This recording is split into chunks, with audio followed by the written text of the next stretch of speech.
અમદાવાદ જિલ્લામાં સતત વરસી રહેલા ભારે વરસાદને ધ્યાનમાં રાખીને ધંધુકા પોલીસ સ્ટેશનના પીઆઈ શ્રી એ.કે. દેસાઈ સાહેબે પોલીસ ટીમ સાથે ધંધુકા શહેર તેમજ આસપાસના ગામોમાં મુલાકાત લીધી હતી। આ દરમિયાન ગામના લોકોને ભારે વરસાદ દરમિયાન નદી, તળાવો અને પાણીમાં ભરાયેલા વિસ્તારમાં જવાનું ટાળવા, જરૂરી સાવચેતી રાખવા તેમજ કોઈપણ ઇમરજન્સી પરિસ્થિતિમાં તાત્કાલિક પોલીસ તંત્રનો સંપર્ક કરવા અંગે માર્ગદર્શન આપવામાં આવ્યું હતું। પોલીસ દ્વારા લોકોને સતર્ક રહેવા અને વહીવટી તંત્રની સૂચનાઓનું પાલન કરવા અપીલ કરવામાં આવી હતી, જેથી કોઈ અનિચ્છનીય ઘટના ન બને। રિપોર્ટર રોહિત બેલદાર, ધોળકા।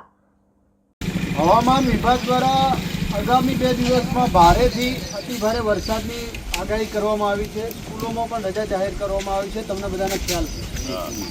તો આ સમય દરમિયાન જો ભારે વરસાદ પડશે તો આપના ગામમાં પણ પાણી આવવાની શક્યતા છે। નીચાણવાળા જે વિસ્તારો છે આમાં પણ પાણી આવવાની શક્યતા છે।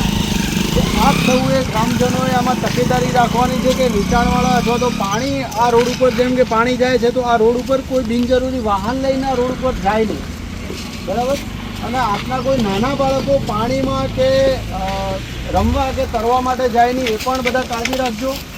કોઈ પણ આવી ઘટના કે કંઈ પણ એવું લાગે તો પોલીસને તાત્કાલિક સંપર્ક કરવામાં અમે આપની મદદ માટે તૈયાર રહીશું।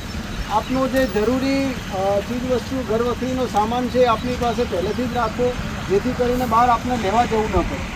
અને કંઈ પણ આવો બનાવ બને તો તાત્કાલિક પોલીસને ઇન્ફોર્મ કરવાનું રહેશે।